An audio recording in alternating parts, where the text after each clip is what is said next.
नमस्कार, मैं DRS news के लिए गिरीश शिखर। आखिर भारतीय जनता पार्टी महाराष्ट्र के चुनाव में कांग्रेस की ही खिलाफत क्यों कर रही, जबकि उसकी लड़ाई न सिर्फ शरद पवार की पार्टी से होना है, उसकी चुनावी लड़ाई शिवसेना उद्धव ठाकरे गुट से होना है। लेकिन भारतीय जनता पार्टी की ये योजना तो देखिए कि किस तरह से वह महाराष्ट्र के चुनाव में सिर्फ और सिर्फ कांग्रेस को ही टारगेट कर रही है। आखिर इसका कारण क्या कांग्रेस से ही सिर्फ भारतीय जनता पार्टी की लड़ाई है, ऐसा उसने मान लिया है, या वो कांग्रेस को एक ऐसी कमज़ोर कड़ी मानती है जिसको कि तोड़ देना आसान। आप सभी लोगों को जानकारी दे दूं कि जितनी भी लड़ाई भारतीय जनता पार्टी की कांग्रेस के साथ सीधी हुई हैं, उसमें निश्चित तौर पर भारतीय जनता पार्टी को सफलता मिली। ये अलग बात है कि कर्नाटक में, तेलंगाना में या हिमाचल प्रदेश में सीधी लड़ाई में उसने भारतीय जनता पार्टी को हरा दिया। लेकिन अधिकांश जो चुनावी लड़ाइयाँ रहीं, जो सीधे तौर पर भारतीय जनता पार्टी और कांग्रेस के मध्य हुई, निश्चित तौर पर वहाँ भारतीय जनता पार्टी का पलड़ा भारी रहा। हाल में हुए हरियाणा चुनाव ने भी ये साबित करने का प्रयास किया। यहाँ हरियाणा में ऐसा लगता था विपक्षी का सत्ताधारी दल तक, जो भारतीय जनता पार्टी के वरिष्ठ नेता थे, उन तक को ये आशा नहीं थी कि हरियाणा में इस तरह का चुनावी परिणाम आने वाला है। क्योंकि आपने देखा होगा किस प्रकार प्रधानमंत्री नरेंद्र मोदी और गृह मंत्री अमित शाह हरियाणा के चुनाव प्रचार से किस प्रकार दूर रहे। वे बार बार झारखंड या महाराष्ट्र में भागते रहे, जहाँ उस समय चुनाव नहीं हो रहा था। लेकिन भारतीय जनता पार्टी ने जम्मू कश्मीर में भी इतनी ताकत झोंकी, लेकिन झारखंड में इसलिए ताकत नहीं झोंकी क्योंकि उन्हें विश्वास ही नहीं था कि वहाँ वो इतना अच्छा कर सकते हैं। प्रधानमंत्री तो बीच चुनाव में ही हरियाणा के लोगों को छोड़कर चले गए थे। खैर, बात आज महाराष्ट्र की हो रही है, तो महाराष्ट्र में उसी योजना को सफल बनाने के लिए, जिसमें कि कांग्रेस और भारतीय जनता पार्टी की सीधी लड़ाई में भारतीय जनता पार्टी भारी पड़ती है, उसने कांग्रेस की इस कमजोर कड़ी को चुना। निश्चित तौर पर अब चूँक महाराष्ट्र में ये नारा बटोगे तो कटोगे, जिस प्रकार का नुकसान हो रहा है, यहाँ तक कि एनडीए सहयोगियों को छोड़ दें, अजीत पवार ने भारतीय जनता पार्टी के इस नारे की मुखालफत की। यहाँ तक कि कांग्रेस से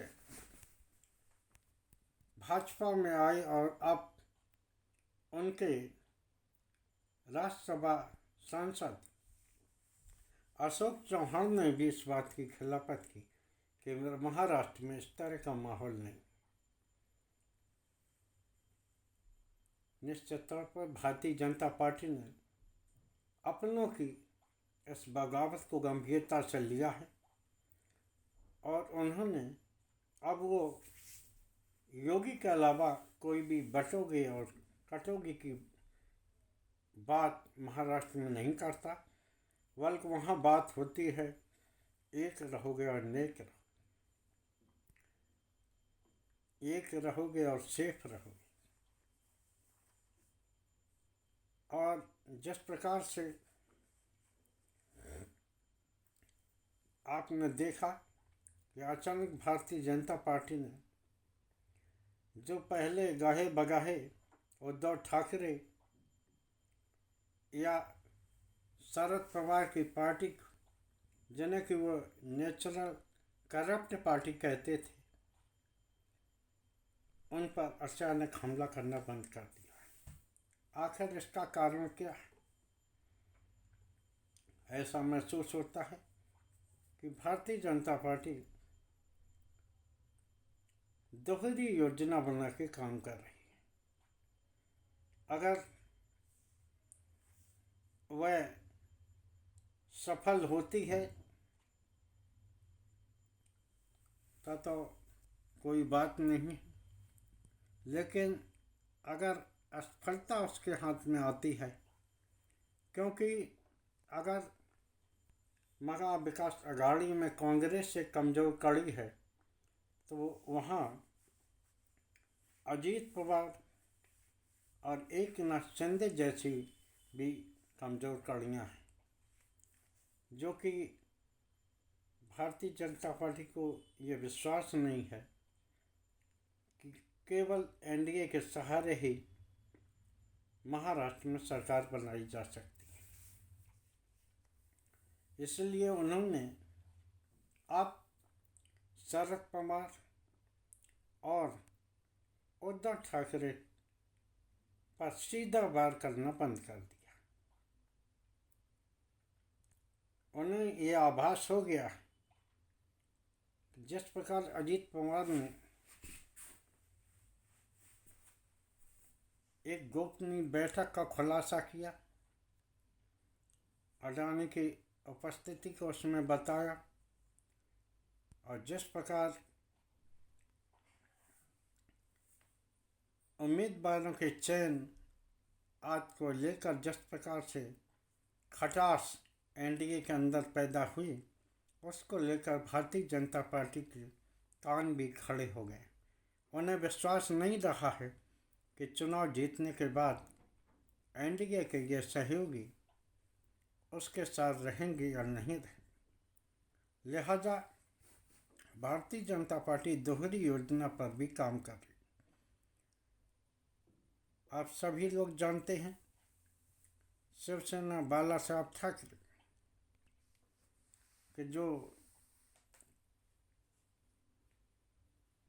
करता धरता है, यानी कि उद्धव ठाकरे, ये शिवसेना का नेचुरली गठबंधन भारतीय जनता पार्टी के साथ रहा है और इसे उद्धव ठाकरे भी कई बार मंच से दोहरा चुके हैं। बीच में तो हवा तक उड़ गई थी कि उद्धव ठाकरे और देवेंद्र फडणवीस आज की बैठक भी गोपनीय रूप से हो चुकी। शरद पवार निरंतर रूप से भारतीय जनता पार्टी के टच में रहते ही, चाहे वो अडानी के जरिए रहते हों। इस बात को शरद पवार ने भी कभी नहीं छिपाया और उसको वो शिष्टाचार भेंट का बात कहकर मामले को हल्का करने का प्रयास करते थे। और चुनाव परिणामों के बाद क्या होगा ये बताने के लिए कोई अब तैयार नहीं, क्योंकि महाराष्ट्र का चुनाव जिस ओर जाता जा रहा है, पहले ये दिखाई दे रहा था कि इंडिया गठबंधन की एक तरफा बात हो रही है और वो मजबूत स्थिति में है, लेकिन अब धीरे धीरे जैसे समय बढ़ता जा रहा है ऐसा लग रहा है कि लड़ाई काफ़ी कड़ी है और जो उम्मीदवार वैसे लड़ रहे हैं, निर्दलीय जो विभिन्न दलों से आए हुए ताकतवर लोग हैं, वो भी चुनाव परिणाम को प्रभावित करने की क्षमता रखते। लिहाजा भारतीय जनता पार्टी पिछले दरवाजे से उद्धव ठाकरे आज से बीच संपर्क करने के फेर में निश्चित ये करेगा कि आखिर कौन पार्टी कितनी सीटें जीत कर आती है। यानी कि 23 नवंबर को आने वाला चुनावी परिणाम ही ये बताएगा कि आखिर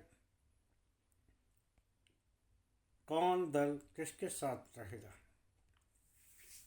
भारतीय जनता पार्टी ने उसी संभावना के दृष्टिगत रखते हुए केवल कांग्रेस को ही अपने निशाने पर लिए रखा है। देखना यह है कि क्या महाविकास अघाड़ी की एकता बिखर जाएगी या